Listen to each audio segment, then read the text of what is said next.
Okay, thank you, Antonio, for a nice introduction, also for your invitation. It's my pleasure to visit this university and this group again after many years. Happy to be here. So today I will present, actually, summarize some of the recent results that myself with collaborators have been obtained in the direction of model building and phenomenology of extended scalar sectors, Higgs sectors, that can take many different shapes. Of course, I will start with motivation. So let's see if this works. No, stop.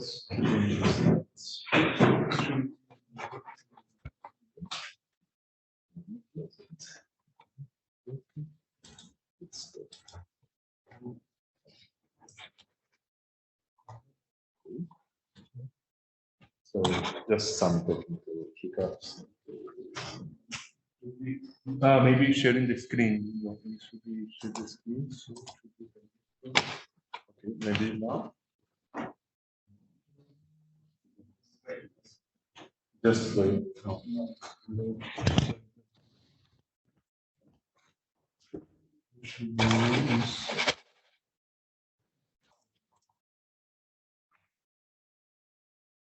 Okay, fine.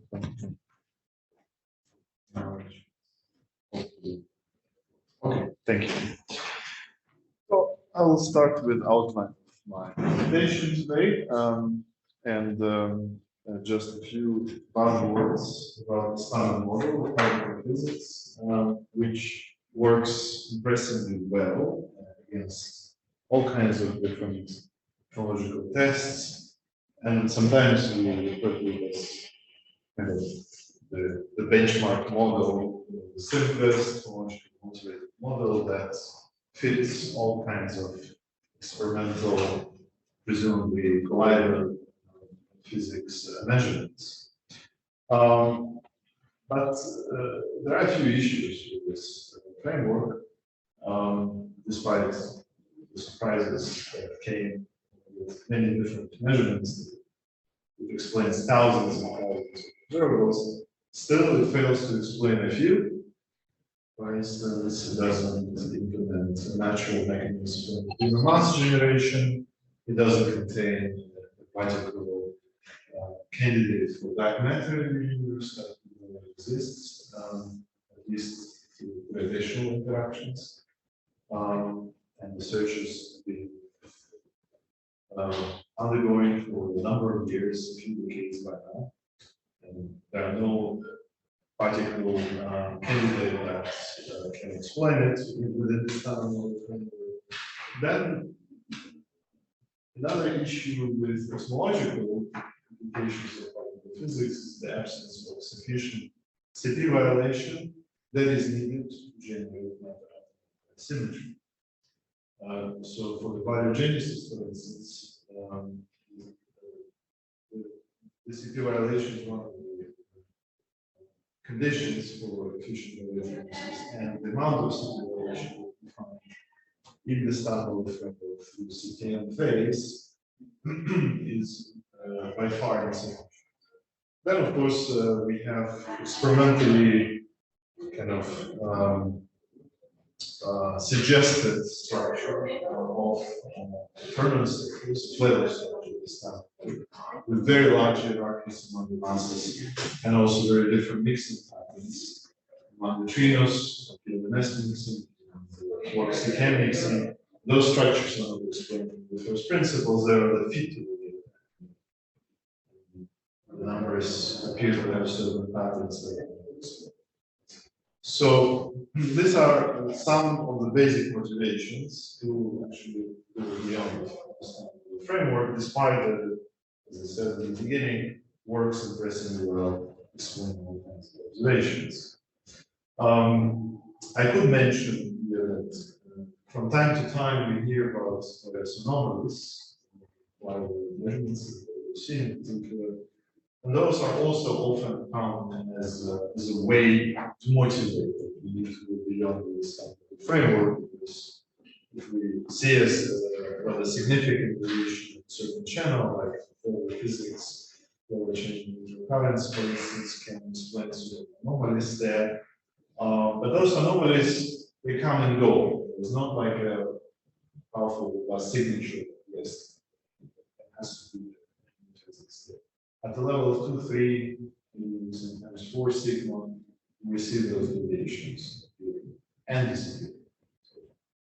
So that's why I'm not listing that as one of the strongest motivations, because the understanding of it helps to explain those if they appear. So about these issues that I listed here, the question is which possibly simplest extensions of the standard model can teach us about these problems. And my focus today will be on non-minimum Higgs factors. The standard model features one Higgs doublet of elementary gases in a symmetry group, and it cannot contribute to CP violation, for instance, and it overstretched in many different ways. It requires so many things that one doublet should be doing. Should be given masses to leptons, quarks, eventually the neutrinos, gauge bosons in a very special way, so we require too much from just a single state. So that's one of the reasons to go beyond the minimals Higgs sector, and in particular when it comes to extra sources of CP violation, spontaneous CP violation, the Higgs sector, one of the motivations, and also at least partially attempting to address certain puzzles. Why the top quark is so much heavier than others. So there's currently, for the last couple of decades, there's a very large model building activity with non-minimal scalar symmetries, and I'm referring to this review article where you can find many examples and motivation, the detailed discussion of the properties of such. Just a few basic slides, presumably for students. I don't see that many students. No, maybe you're there. Just to highlight the context of this discussion, what we studied from. That's the study point. The study point is the standard framework, which basically can be summarized in 3 key steps. First, we define the standard model symmetry. In fact, every standard model extension should feature that symmetry, so that if you start with a bigger symmetry group, contains additional symmetry factors, or unifies even this symmetry factors, bigger group. Obviously, we attempt at breaking that symmetry down to energy scales vector weak. The scale which is about 100 G, where this symmetry gets down to magnetism, contains and actually realizes the symmetry as an important step. It was motivated by all the considerations. So we postulate this step. But it could be one of many steps. You can start with bigger symmetry, but this step isn't necessary. So that's the basis of the standard model. So then we choose representations of the matter content, and of course there are a few similar arbitrary features. For instance, the 3 generations of quarks and 3 generations of leptons. Generations are just copies of the same representations. Why 3? Well, that's one of those why type of questions that the principle proper ultraviolet complete theory should be addressed even in the standard model framework. We rather postulated that the copies of this representation are labeled to index alpha here and the charges. The charges appear to be this row, the same 3 type of generations that basically here, the left-handed fermions appear to interact with, because it's spin symmetry group SU2, but the right-handed counterparts do not. So this sense, we are entirely asymmetric with interactions implemented in standard models with chiral interactions. So the charges are correspondingly different from that point of view. So the third step is we choose the way how it's broken. And it's broken is following the Higgs mechanism, where it goes down to color. Sorry, here. So it's just a starting point, as a reminder to the student again.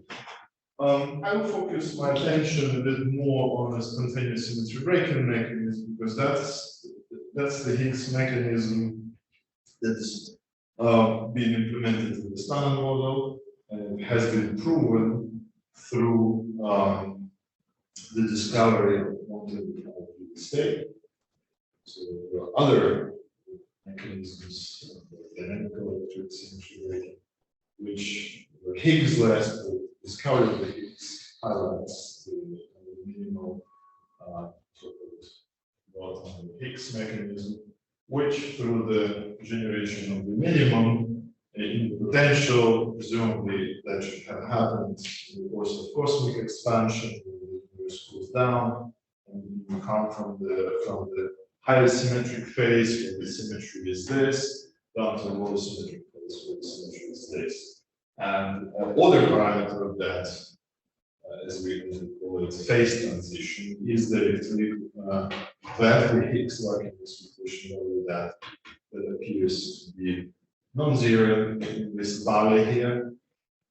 And then the fluctuations across this valley can be separated into two types. Those that go with energy, so there are fluctuations in radial directions. Those there's one such field that is exactly corresponding to the Higgs boson. And there are three those that go without change of energy, just floating around this valley, and those modes, which are eaten up by the Higgs bosons, given the work to realizations. So by interacting with the Higgs condensate, now we're talking about this expectation value of the Higgs condensate, all the particles technically gain masses. Those collective fluctuations that gain frequency, which is equivalent was the classical language as if the field gets a mass. Then the three fields, the three gauge fields, which in and out the three Goldstone modes, they are known as double plus minus and Z bosons, and photon massless, which is remaining massless in this case. That's the quanta of magnetism and the H, which has been discovered. So from this perspective, all the particles have already been discovered. That H is the last missing piece,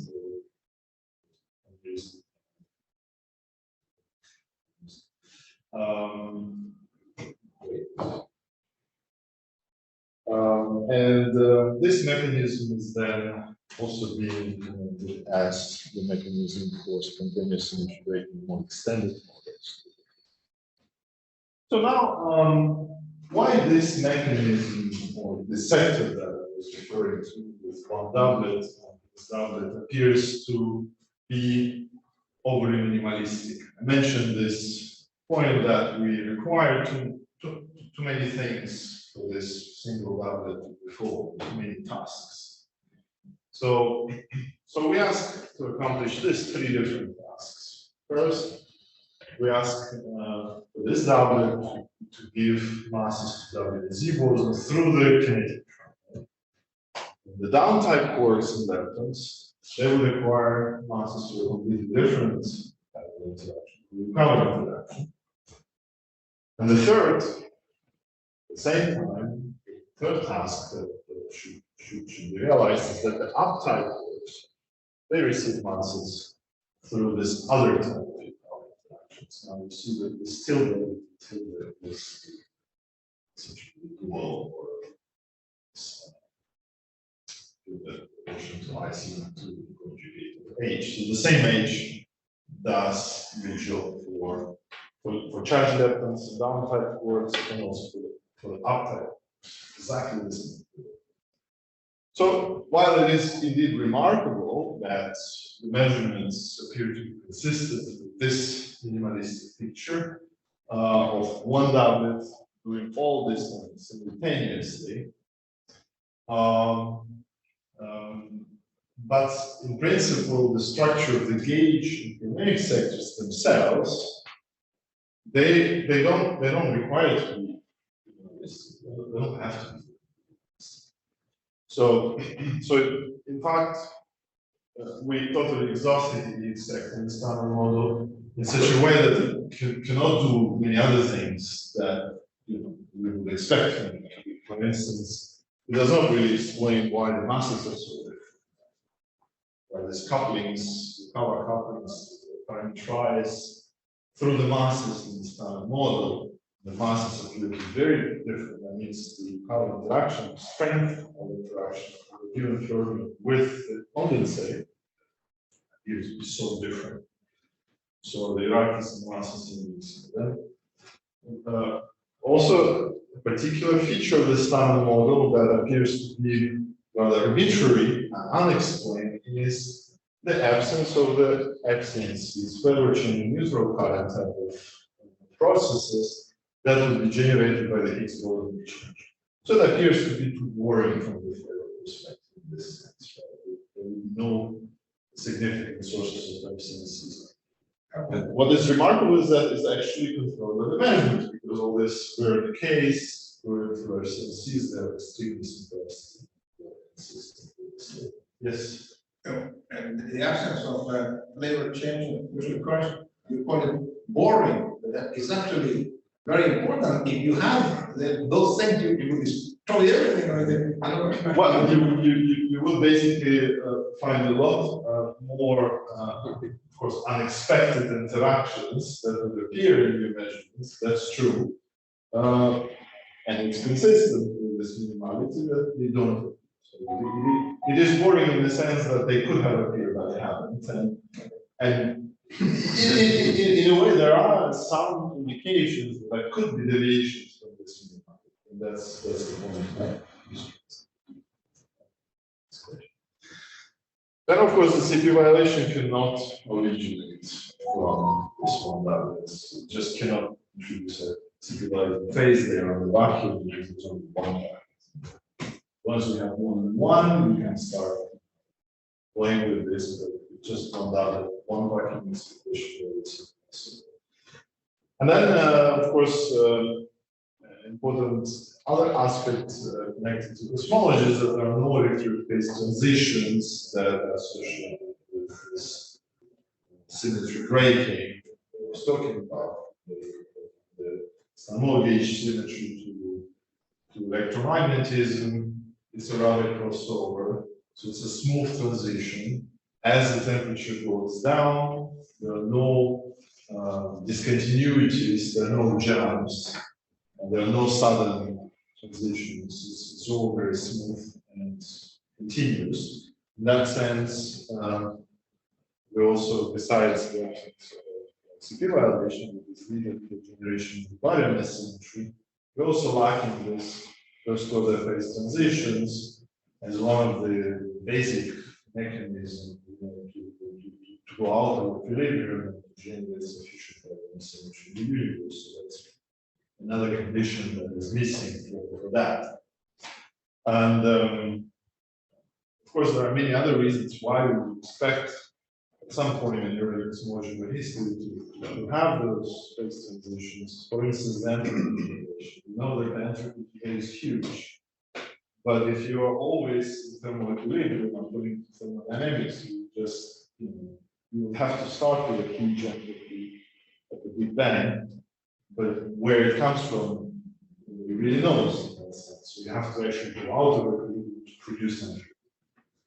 I want to call this that the CP variation is inserted by hand.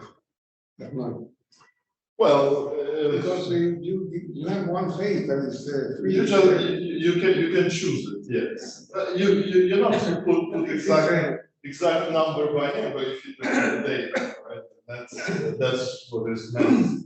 You have to still put it, but there's no mechanism how to. That is natural. I mean, you come there, you have this. Yeah, No, that's true. That's true. You're allowed to put one phase. From that perspective, but to explain baryon asymmetry, you have to do something right? So then you have to introduce it. But of course, within the standard model framework, it's there, and it's So in that sense, to put speed violation by hand in this case is equivalent also to put the quark masses by hand. In a way, that's what you do, and then you measure them, and that's basically. There's no way to. There's no way. Yeah, exactly. That's another way. Anyway, so let's look a little bit more closer into the structure of the quark sectors, particularly to the mass and mixing structures, and just looking at the structure of power interactions. Generically, we can introduce two types of matrices. I mentioned that gamma and delta, for down and up, and then basically you just switch to the mass terms after applying the vacuum expectation of phi. You find this mass forms in terms of down and delta. So then the diagonalization is done with by diagonalization procedure. Basically, you just have these matrices that rotate left and right quark separately and unitary. So you can rotate this generically complex matrix down to a diagonal form through this by diagonalization procedure, by unitary transformation, right? And then you do this separately. At the same time, what it does within the standard model framework, it diagonalizes also the physical recombinant values. Generically, it doesn't have to be like that, but it's what happens in this minimal framework. And that's the main reason: simultaneous diagonalization of the mass forms and the physical recombinant interaction matrices, so-called SNC matrices, at the same time, so that there are no diagonal elements that will produce SNC contributions that will be mediated by the Higgs. So, but at the same time, it deals with material charge current. So you have this, after rotation, you have this CKM in this form, this product, and it's not that. So generic parameterization of the 3x3 unitary matrix, which is CKM, is via 3 angles and this is the structure that we have at this time. What happens if you have more than just one stuff? Here we're coming closer to the original topic of the talk, so-called NHDM. N stands for the number of doublets. One HDM basically is common model, but then more than one, funny things start to happen. So the power sector looks similar, except that you have more than just one power so-called texture matrix in down sector and up sector, so which is labeled by index A, where A also labels the doublets. The doublets, two matrices, gamma and two matrices delta, or 3 and so on. So that runs through the number of doublets. The separate textures can in principle look very simple, and they can be constrained by Flavoured symmetries. And that's usually the case if you don't consider any additional symmetries that acts in spatial generations, either across the permanent generations or across the Higgs generations, because now we kind of have a concept of the Higgs generations, just like for leptons, we have 3 generations, can as well have more than 1 generation of the Higgs doublet. So, and then the flavor symmetry is generally defined as symmetries that act across information space. They can act across all of these generations, right? Meaning that each generation can be charged differently. Symmetry, not something that exists in the standard model, but something that you can play with to explain the features of the standard model as emerging from the multi-Higgs model. Okay, so those symmetries, they can, in principle, find their traces in the structure of quark masses and mixings, for instance, and explain what quarks so different from the atoms and neutrinos in that sense. So if we now align our best along the neutral components of each individual Higgs doublet, then we again define our up and down mass forms. This form now sum over texture contributions here. And what are the general consequences of this? First consequence is generic textures immediately leads to quite dangerous, from a logical point of view, three-level efficiency. So it means that since interactions and symmetries are not simultaneously diagonalizable with mass forms with quarks. So you have two contributions then to the different masses, because you have also the I sigma 2 probability to have a contribution for level. So here I'm talking about up, down, and upward mass. Yeah. So the contributions now coming from each individual. Yeah, that's what I mean. But you also have the I sigma 2. I sigma 2. The usual one that you presented with the. Oh, they are here. Of course, this comes in the up, right? This tilde is here in the upset. Yeah, okay. Of course, That's it's there. This is exactly what we're talking about. But you have two vacuum expectation values that you also contribute. One contributes to the B and the other contributes to the O view, right? That's what you're saying. Well, the same way contributes to.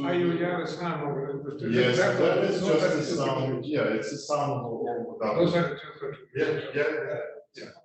Yes. What you have to say, right, you would have, for example, let's say you have A and B, two dollars. So the first doublet, the B of A, you have gamma A, Yeah. is non-zero, but gamma B could be zero. Could be. Delta B could be non-zero. So you have- Yeah, sure. This is just a generic way of writing, but of course you can choose different gammas, different levels. So my question is, Suitable way. in what kind of situation you have a dangerous flavor change in neutral currents? Well, in most general case, if all gammas for 1 and 2 and if they're all generic in the sense that all are filled, not only zero, then immediately, Right. Because for generic gammas, there is no rule that the symmetries will be simultaneously diagonalizable. You can impose that condition. I will talk about a little bit about that, so-called flavor alignment, where this could happen. But that imposes certain conditions on how this gamma is established. But for generic, And you say that this is vacuum alignment. I would call the alignment limit when you have all the properties. oh, yeah, that's a different, yeah, I know what you mean, the Higgs line. Yeah, the Higgs. alignment limit for Higgs. Yeah, then you would, it's a so-called Higgs basis. You can rotate all the H's into making one doublet. Yeah, so you have the usual property. Yeah, that you have there, sure. But this is just a way to give. But it's true, it's a different. Okay, so and yes, what I mentioned here is that while these guys would appear in the general case of textures, they in principle can be eliminated by this argument of natural flavor conservation, for instance, by imposing discrete symmetries. But not only discrete, there is a whole class of different possibilities, but the simplest choice is to put, for instance, Z2 for 2HDM, that that would make the structures for gamma and delta such a form that we would have a natural further consideration, so there would be an issue with three-level references. But that's a special case. I actually refer to the second case when this is discussed for the first time. Another feature, another consequence of introducing additional Higgs doublets is that since now we have an extra verse here, and of course the potential gets a lot more complicated, it is possible to generate a relative phase between different verbs. Okay, so the verbs are no longer required to be real. You can require it if you want, but for the generic potential, it's not a requirement. You can have extra phase, and that more phases if you have extra Higgs doublets, not just 2 but 3 and so on. In that case, if a vacuum appears to have a phase, it means that the CP symmetry can be spontaneously broken. Okay, and even real textures, real gamma and delta, can still adopt a possibility of spontaneous CP symmetry just because you can generate phase, relative phase between different vacuum. But the whole question, you, at a certain point, you have to say what was your Higgs. Where is your Yeah, sure. That comes I'm not saying right now. I'm just discussing what are the consequences for the first. Right? I will talk about that. I'm sorry. Actually, one thing, yes. We discussed it in the previous slide about multiple Higgs interacting with lectures, right? Only for here, I'm just discussing quarks, but for leptons, that would be a different context. Yes, for course. And what do you assume about the interaction with WZ? Is it the same? For WZ, okay, yeah. The mechanism is the same, except now you have to take into account contribution from every single web into the mass of the W. So technically you still have this V, the order parameter 246, it's just being calculated in terms of individual webs as square root of V1 squared plus V2 squared plus and so on. So you just have to sum them up. If this square root of the sum of the squares of each individual W web appear not to be 246, then you can just violate the requirement of the masses of Z. So that's an important issue. The masses are. So, but individual webs, they can be in principle wide, as long as they add up to the correct parameters. But thank you for this question. Yes, of course, the gauge is trivial there. I just wanted to highlight one possibility for experiment. When you add extra scalars, now people very intensely discussing this possibility, you can generate a whole cascade of processes with scalars in the final state. And you can actually generate such processes, such contribution to multi-Higgs production processes. Of course, we have double Higgs production, which is being substantially modified as long as you have additional numbers that interact with H, with standard Higgs. And you can even have this contribution to triple Higgs through this type of interactions, where here you can have generic scalars that have to be taken into account. And even more so, that those Yukawa structures would appear to drive this type of processes, because as long as you have a scalar stage, now may be dominantly coupled to light flavors, we kind of introduced in the standard model that H couples predominantly to the third generation towards the bottom, and completely you usually forget about the couplings to the light ones, because they're super suppressed. Here, because of the non-trivial textures, you have a possibility to generate a dominant coupling of new physics particles, new physics scalars, which are not yet discovered, but can be around 200 mass scales, they can actually couple to the first or second generation instead of the third. In that sense, you can expect new channels that would obviously be very much important to consider in multi-Higgs production. Are they going to contribute also to one Higgs production? Yes, exactly they can, because then you can sort of have the usual single Higgs, but instead of top and bottom, you can put a light. Yeah, sure. Or even if you just pick out the light ones and then many requirements. but not to the standard model H, to the new physics H, because the standard model H should couple in the same way. Alignment limit. Alignment limit. But there could be contribution because of the mixing of H to the new physics scalars. But here it's important thing that this is a new physics scalar, which then gives rise to H. So that's the difference. Yeah. But for the direct ones, you can have it, but usually such things are suppressed by the mixing of this. If you have some slight misalignment, you're going to have some sort of decoupling. All these particles. Yeah, exactly. Well, you can have alignment without it. That's possible. Yeah, it's possible. It's also possible, I'll mention that for a particular case, where they can be to have technically any mass, but they wouldn't actually mix.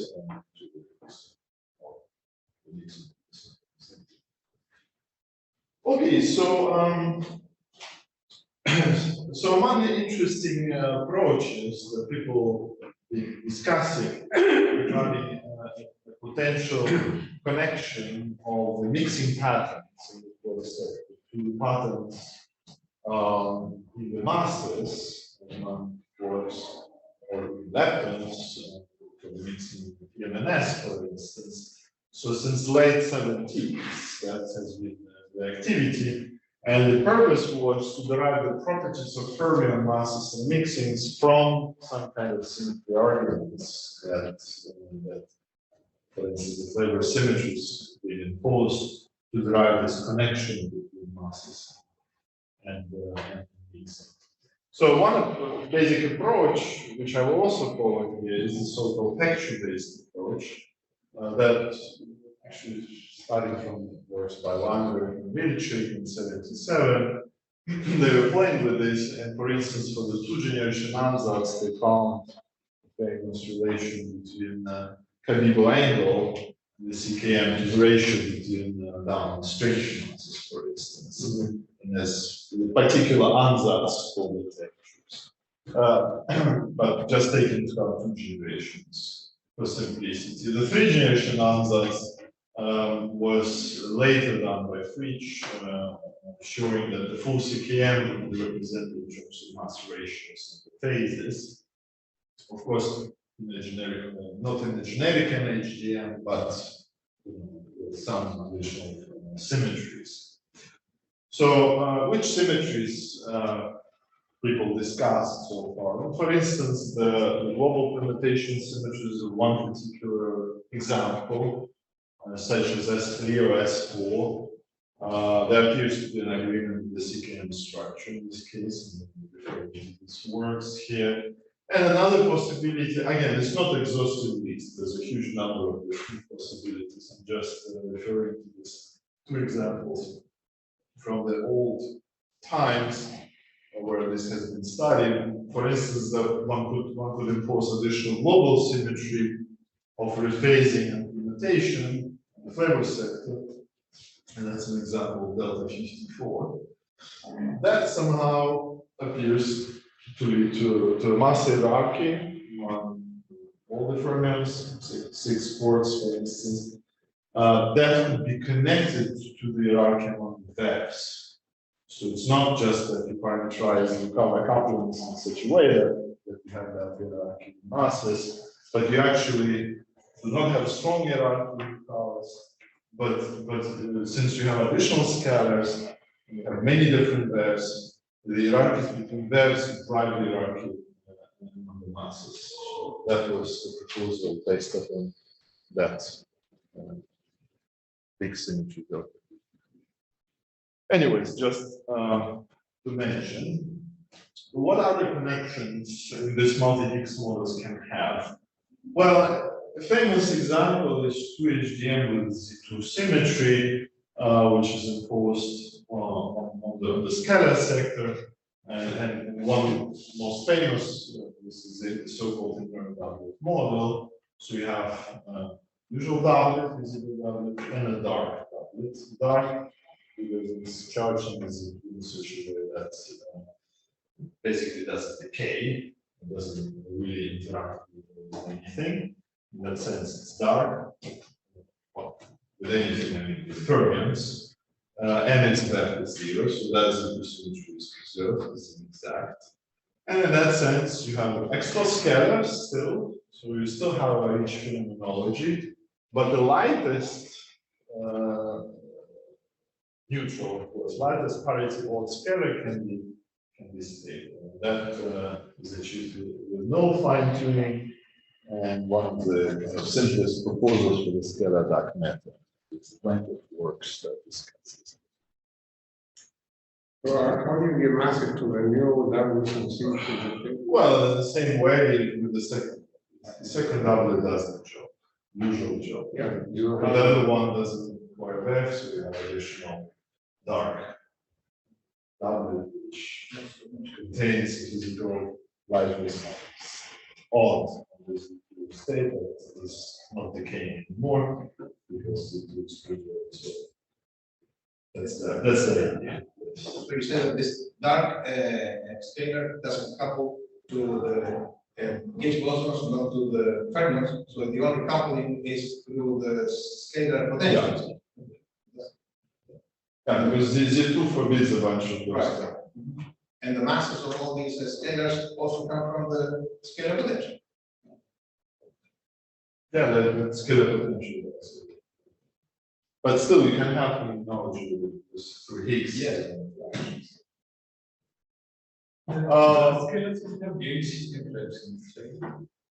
Well, the gauge, but not fermions. Yeah. I mean, the gauge, it's charged under SU2, so it has to have a gauge. That's right. But the lightest, you can make it so that it doesn't decay because it has this quantum number. It cannot, decay into something which is the gauge bosons. Yeah. So in that sense, there are no such interactions. But to start with, you're right. But the decay would be. Well, just like in SUS, you have another symmetry. Even though you have gauge interaction, it's really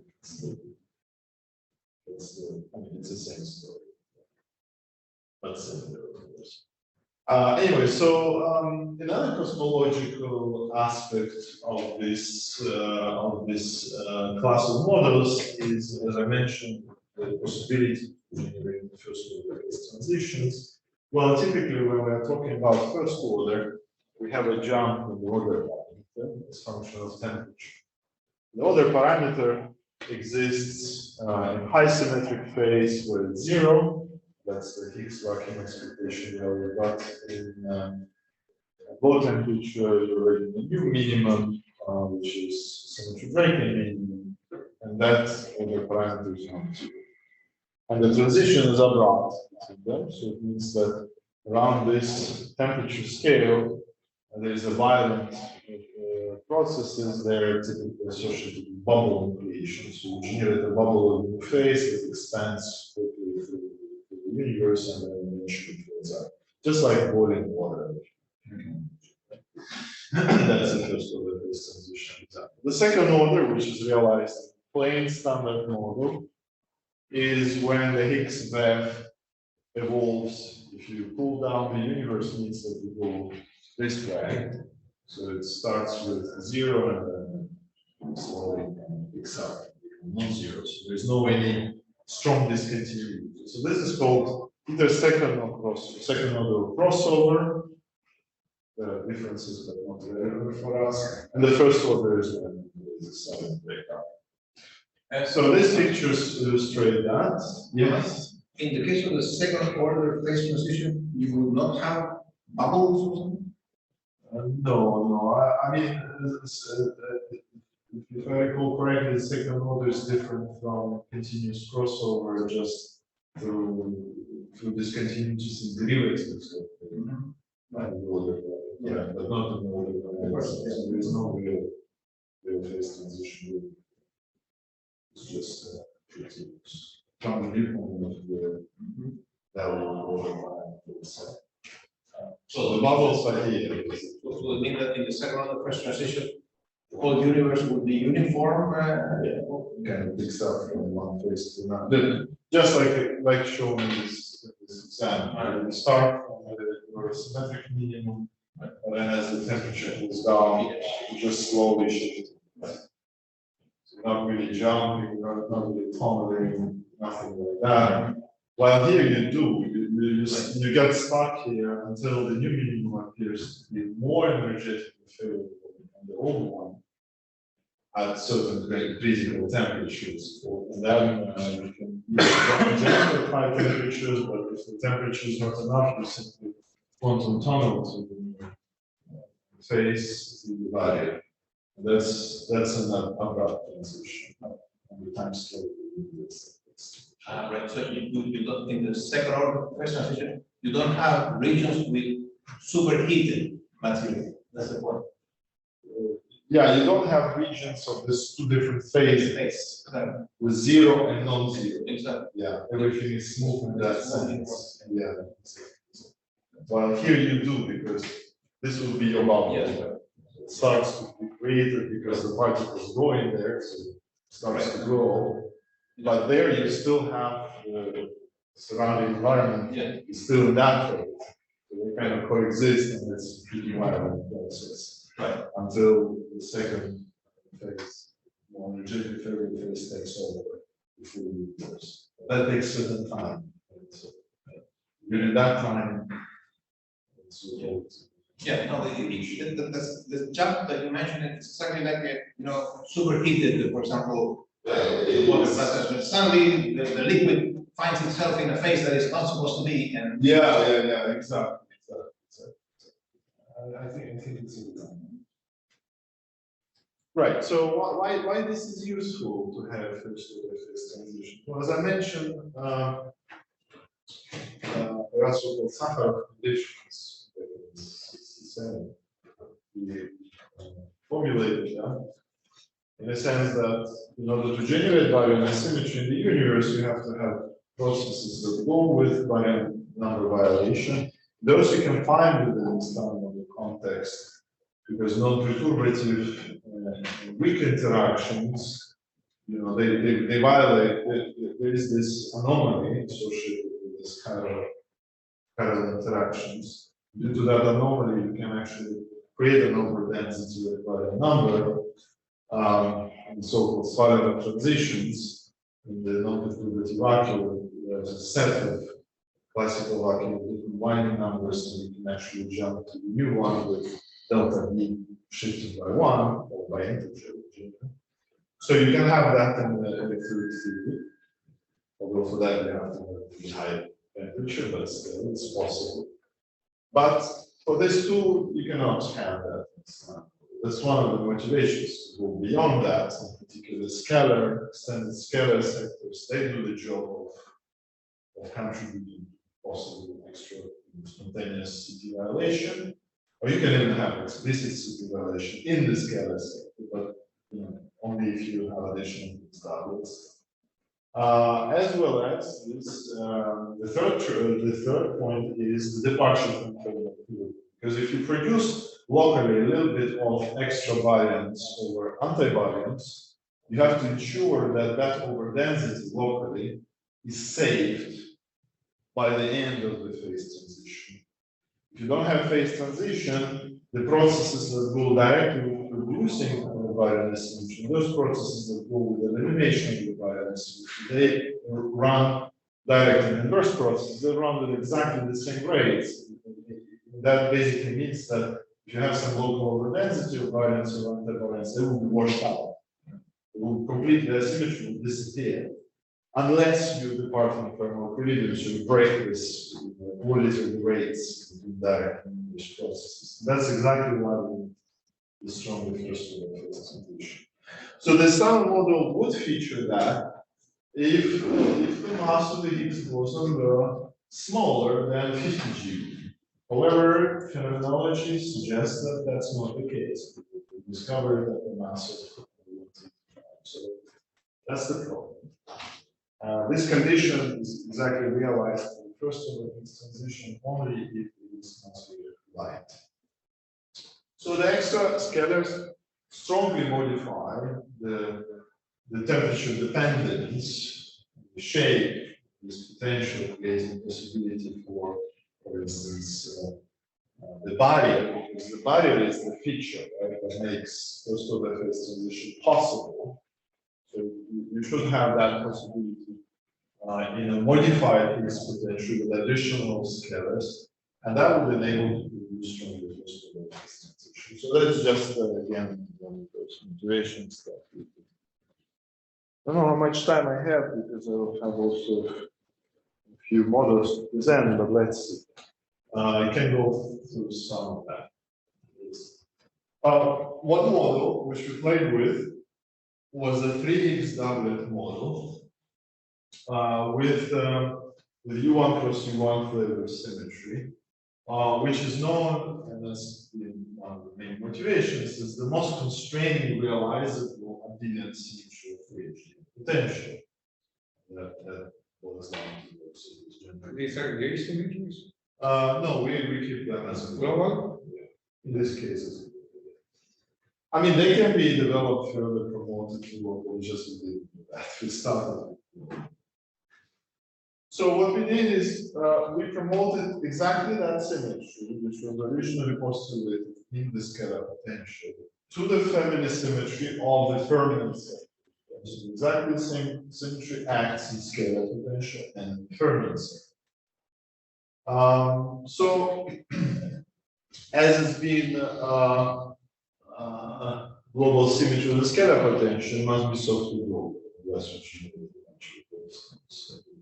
have. But what is the feature of this extension of the symmetry covers? Is that it actually, from this level, which is nice in that sense. Cabibel-like mixing immediately appears at free level, so that you could imagine that all the corrections to the multiplied to will appear either for some higher dimensional operators with corrections or something like that. But at free level, you already get Cabibel for free. So that sort of explains why we are close to have Cabibel mixing in the measurement. It's again, it's very close to Cabibel.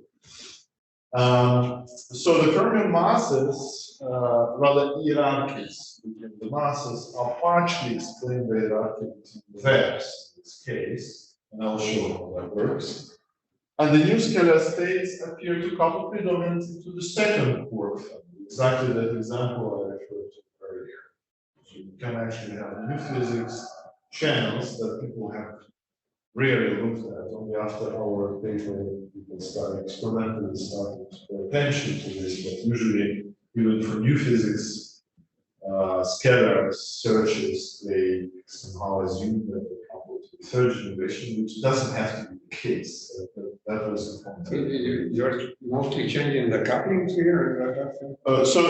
Yeah, the symmetry makes certain textures, the Yukawa couplings, in such a way that these new scalars appear to couple to their units. So that's what happens. And that appears to drive possible new collider signatures. The scalar potential contains two pieces here. There's a soft breaking part. This observing. So all the parameters can be taken real. We haven't considered this evaluation in this case, just for the sake of simplicity. This is the conditions. But you don't want that. You want to have some. Generally, yes, but CPA symmetry. yeah. we should be doing that. You have to have. We have to we have to do this. No, but as a first, as a first attempt, Okay. So this. you always you don't try to explain everything in one single paper. As a person, not everything. Yes.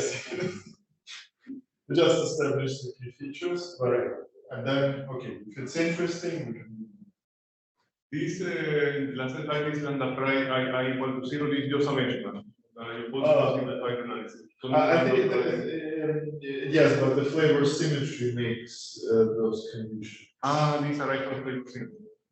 Exactly. Because that form of the potential is generic for plane. The flavor symmetry makes conditions.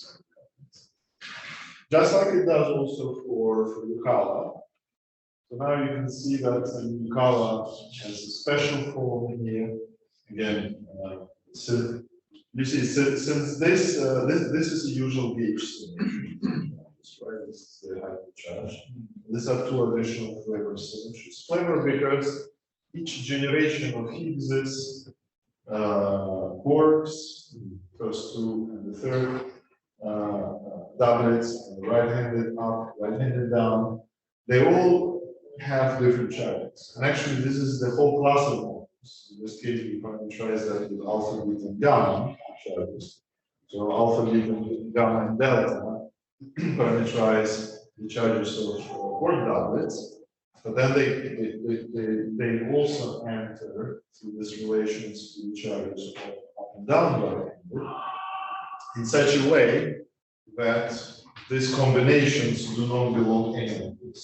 So any other choice for these combinations is acceptable, except this one. That's just a way to parameterize the whole class of models. And those are what? I mean, where you want to. These are just values for integer values for beta minus gamma, alpha minus delta. Yeah. You just choose randomly integer, but then you This exclude this special things, what you want to not to have those. not to have those. So why? Well, this is exactly because of I mean the point was to create a model which has the certain pattern in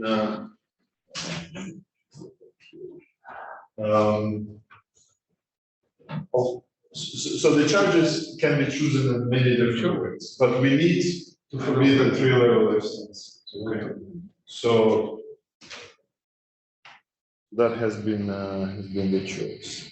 So the lepton sector was chosen to be standard model like so the couple storage. And then basically the standard model Higgs is aligned with the third doublet. The 3 is the largest, while the other 2 are small. So what it leads to is that the heavy third generation appears in proportion to so the other generations appear to be in proportion to 1 and 2, so that they are much lighter. So this hierarchy is translated into hierarchy between the masses of third generation and the other 2. Non-trivial SNCs by requirement and Cabino mixing is in groups. So this is the type of models that has been. So the model appears to be treatable fully analytically in this limit. So we can make a Taylor expansion in the ratios here and look at the mass forms, mixings, everything. It's very beautiful analytical representation. We don't have to do anything in this case. Now you may ask, what about small mixing? I think it's also yeah. If these partial expectation values are small, they're going to have particle masses that are very small, new ones. Up, down, strange, charm, of course, they are sitting. Yeah. So a lot of signatures, I mean. Well, who knows? Maybe that's what is real. If the potential drives you there to this hierarchy among the verbs, that might explain this partial ferments. That's the reason. we haven't seen those masses yet. And also, I come back to the same idea again. I mean, the alignment limit is probably going to be very difficult. Here appears, this is exactly brings you to the line. But that's the usual. At the same time as explaining the fact that the top work is so much later. That those things are related. You see, let me show you the masses that you see. Okay. So before doing that, let me just mention the possibility to introduce six-dimensional operators here that might be generated.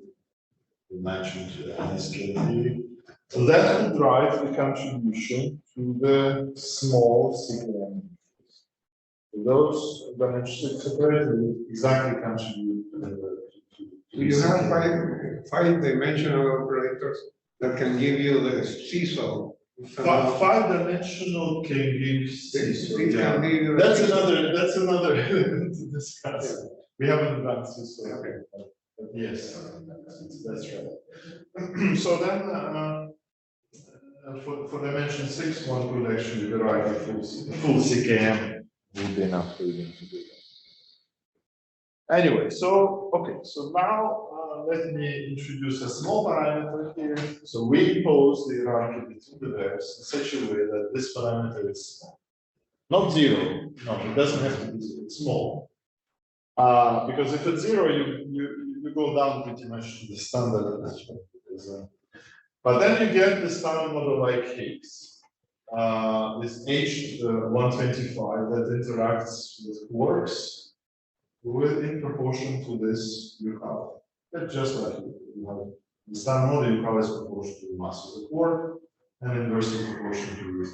Because all this 246, most of it should sit in U3, and that's what you expect, right? And then all the other terms are on the X side. But then additional Yukawa interactions for the additional scalars appear, and those appear to be in proportion to the masses of a charge over V1. Now this is not small anymore. This mass is V1 can be of the same order, and this is the category.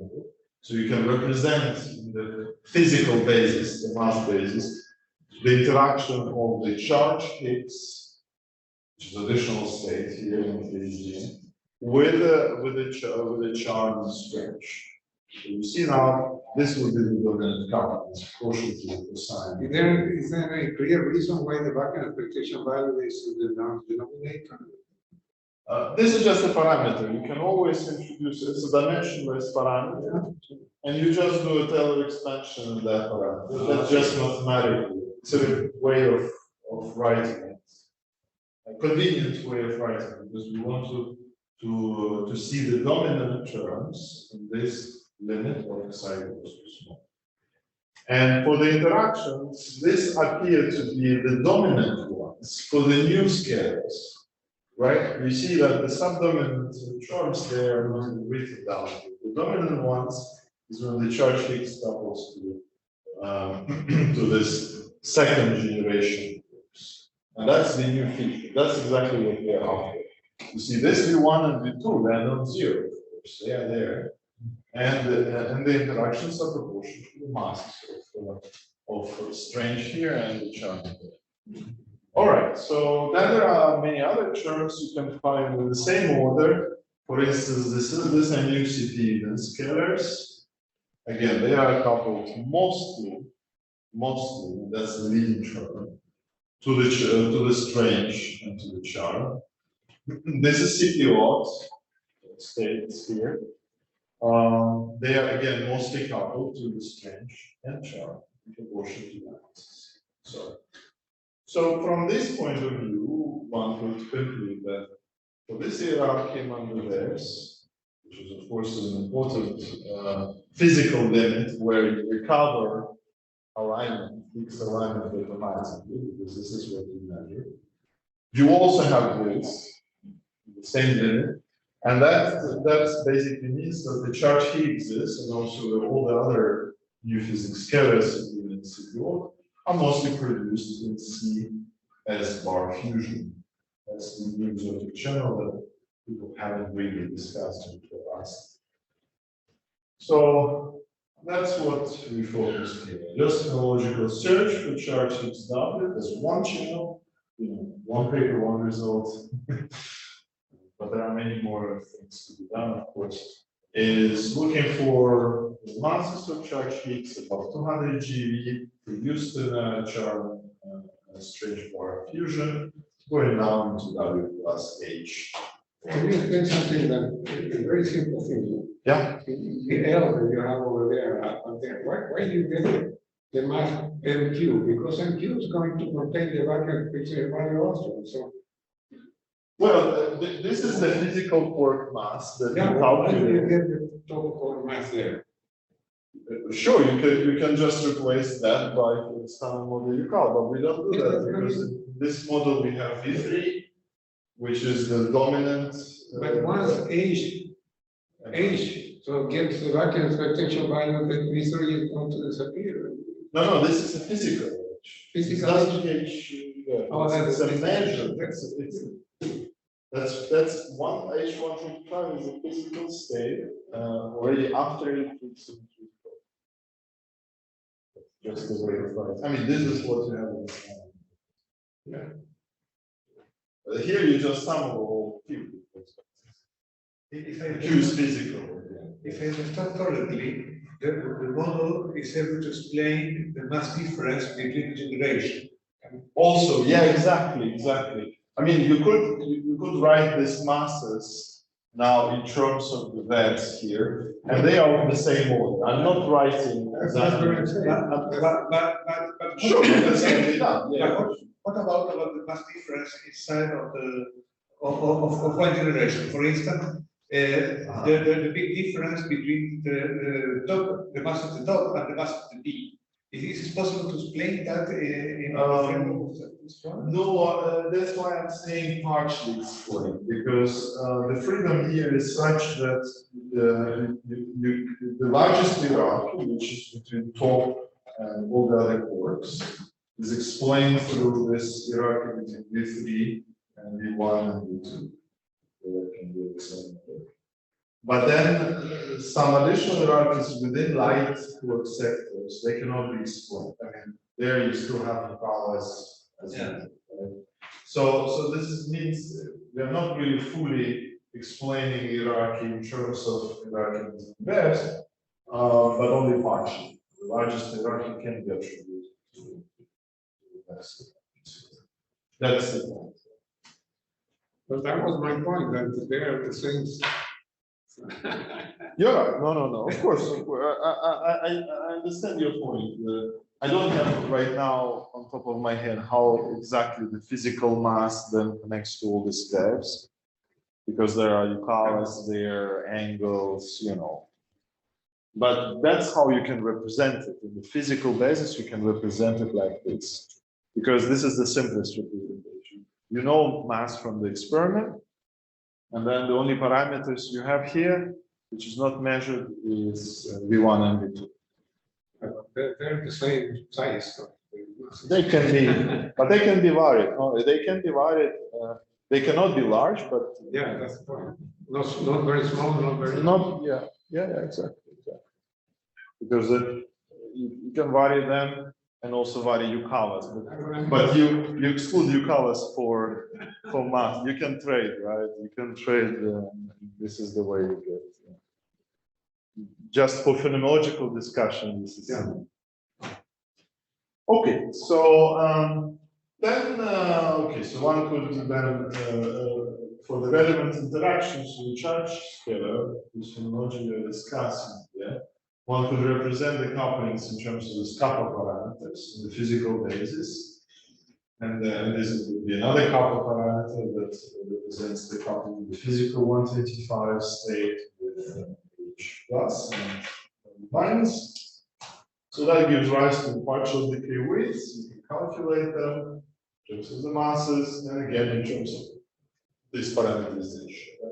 This can then be connected to the couplings of the model. And the soft relative terms, what are they, or what are they soft So these are the relevant decay modes in this channel. First produce H, and then it becomes. But you mentioned there are soft relative terms. Yes, but here they're not so. I mean, Not here, but in general, the masses from. yeah, those would be HI, H, dagger J. The mastrons. Those would be, but they are. I mean, for this process, of course, they are important to generate the mass scale, physical mass of the scalars, but we take them as physical parameters here. So, for phonological discussion here, we just scan over the masses, essentially, scan over masses to get an estimate for the discovery significance versus the background. That's what we have done. So you can represent this cross section in terms of this kappa CS parameter here, and then this wouldn't depend on anything but the mass of the charge Higgs, sigma 0, and then the range. Okay. So this is the way one could represent.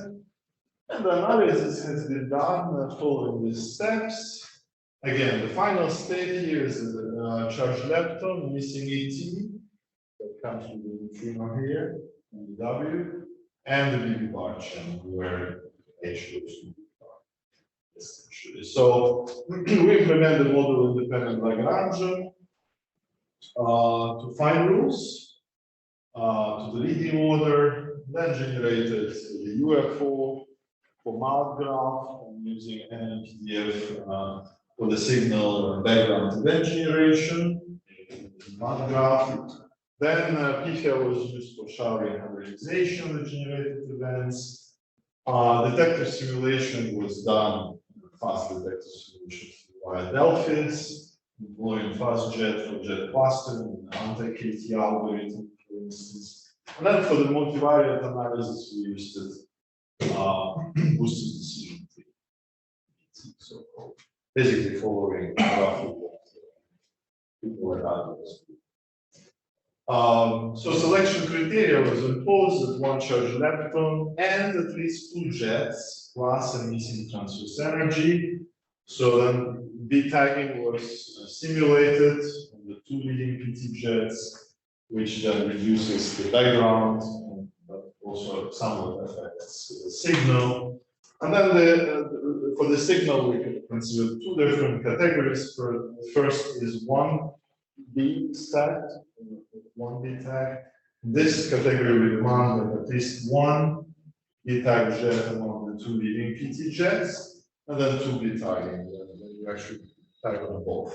We demand that both the 2 leading PT jets appear to be B tagged. So this category is, of course, a subset of this one. So we put this to analysis. And parameter scan was done. So the model information was fed into the algorithm, and then we built a genetic algorithm scan. So the genetic algorithm was used to scan the parameter space points for points that would satisfy a bunch of criteria. This is the main criteria that we have imposed for this to satisfy.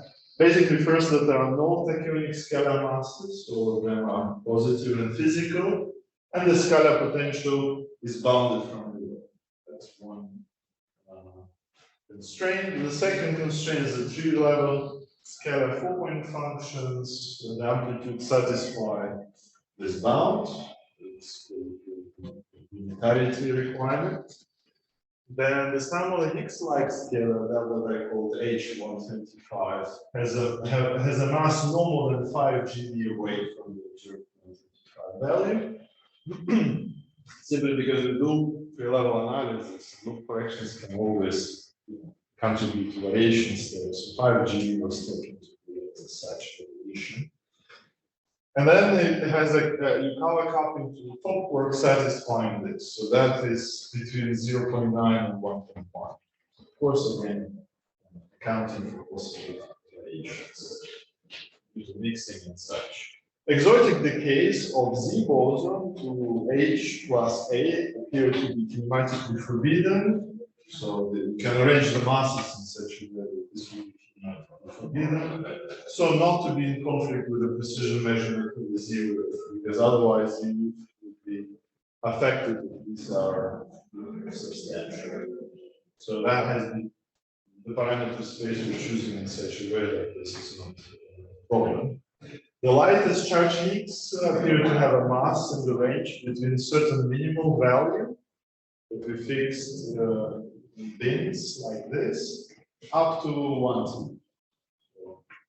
And then this values for each of these values is scanned between separate. Then ST and U, the electric precision parameters, have been computed to fall within error bars on the physical. So then error bars are then the value of this parameter times the branching is at least 0.5 above the 100 inverse femtobarn discovery threshold for one BTAC categories. That has been done for the efficiency purposes. But anyways, these are all points on the analysis that required. For the ST and U, the correction is going to be probably 2 loops or something like that. They want to be No, I mean, for the polarization operators, of course, all the Higgs is contributed. So we have to require. The self-energy is already Self-energy is there. Charge Higgs will contribute to 4.4. Still one loop, but we require deviations from 0 basically with the experimental world's best fit length. Okay, so here I list the cross sections at the Bartonic level before hadronization, before folding into PDFs and so on for typical backgrounds. So these are all processes that contribute to the backgrounds of this charge Higgs search. And these are the cross sections. And you can see that that this first two and the fourth one appear to contribute the most.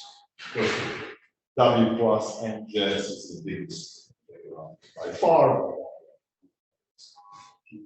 So in order to minimize or to suppress the background compared to the signal, we have imposed selection cuts on the lepton PT larger than 25 GeV, pseudo rapidity smaller than 2.5, the jet PT again larger than 25, pseudo rapidity below 4.5, missing transverse energy again larger than 25, and the delta R separation on the jets, jet 1 and jet 2 and so for one BTAC category and two BTAC category, we obtain a bunch of points which are still, which can be probed potentially at the LHC. Well, clearly, this plot is K times the branching ratio, times 3, as a function of the charge Higgs mass. This shaded region here have already been excluded by Atlas when it comes to the W plus H resonance searches. And another searches we could use that string here. So, so this contours here that I draw is a 5 sigma discovery. So if provided that this search has been performed at statistics of 50 inverse femtobarn, 100 inverse femtobarn, this would be the discovery contours of 5 sigma. Okay, so how much time? I think we are sort of long way off. Oh, really? Okay. No, I think I'm happy to actually stop here. I mean, I always have more to talk about, but we can talk about it. Maybe some questions. Yeah. You guys from the online audience as well. Please, please. I have a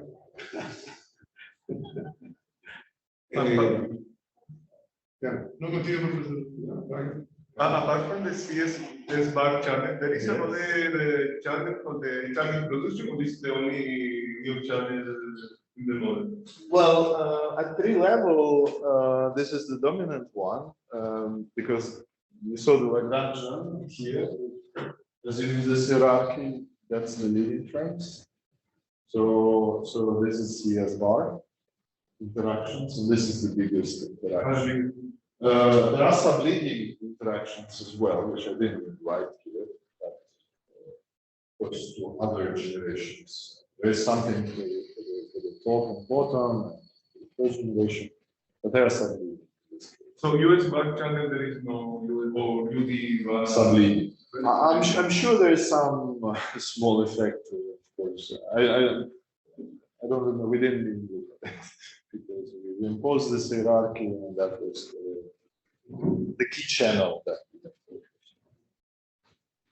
So, Ivan, yeah. These scalars you have here, I don't know if I'm wrong or not. It seems that they couple mostly to the Higgs, and to the first, I mean, quarks, and not to the W's and Z. Is that right? Oh no, of course to the W and Z, yes. Also, yes. I mean this decay here. But yeah, it depends how you write the decay.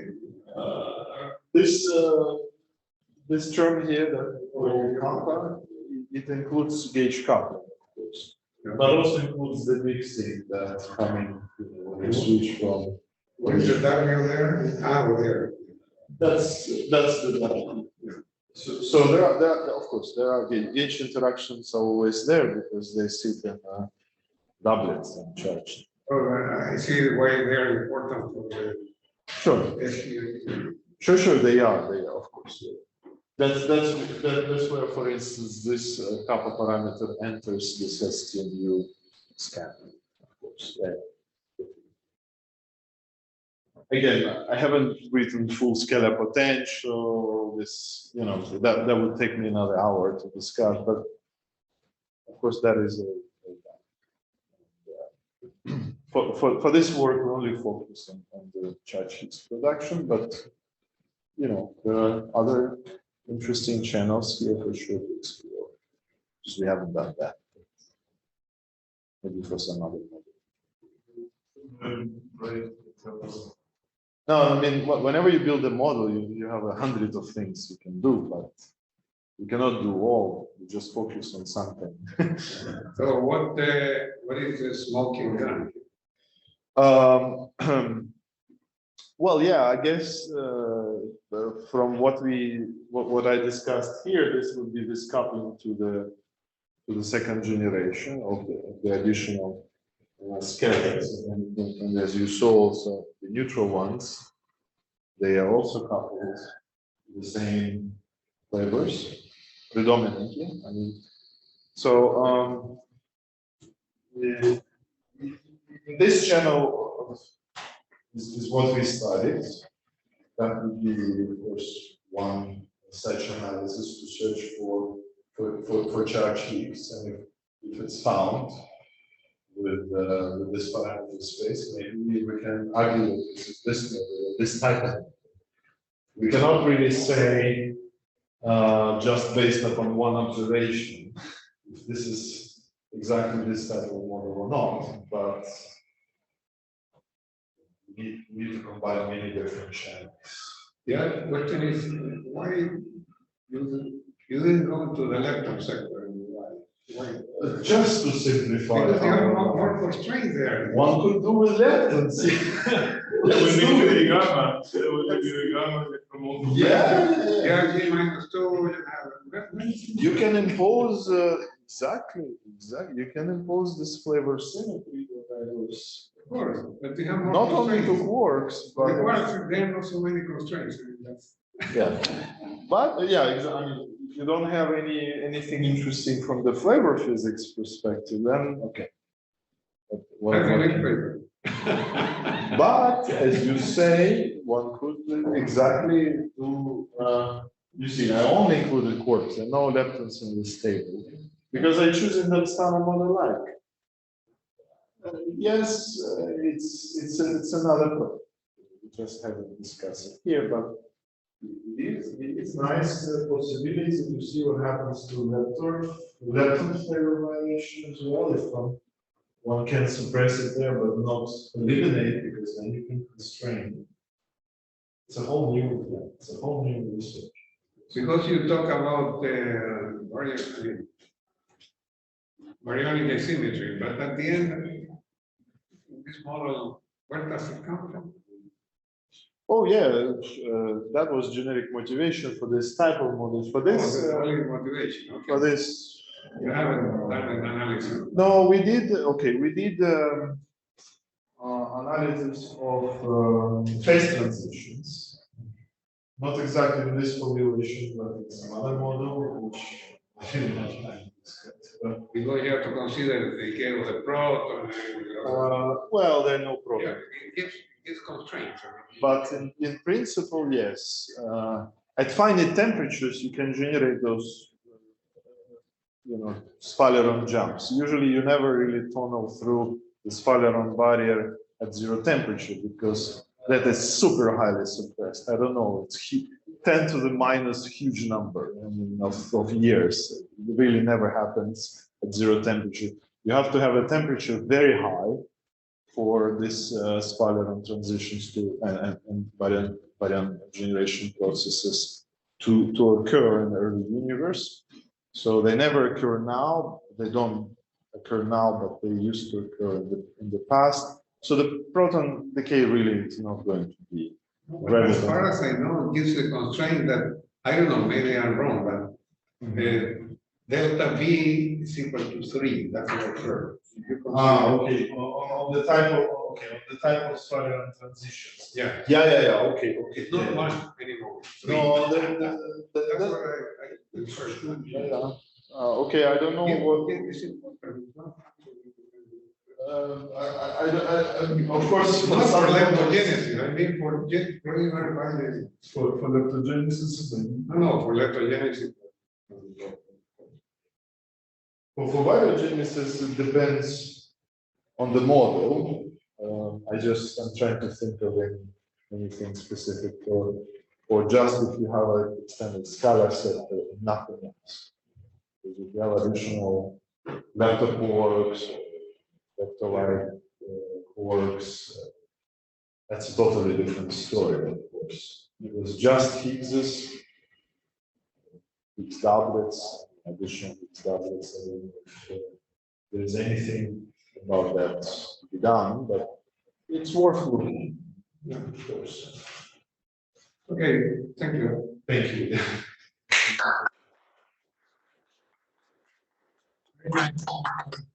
Thank you very much.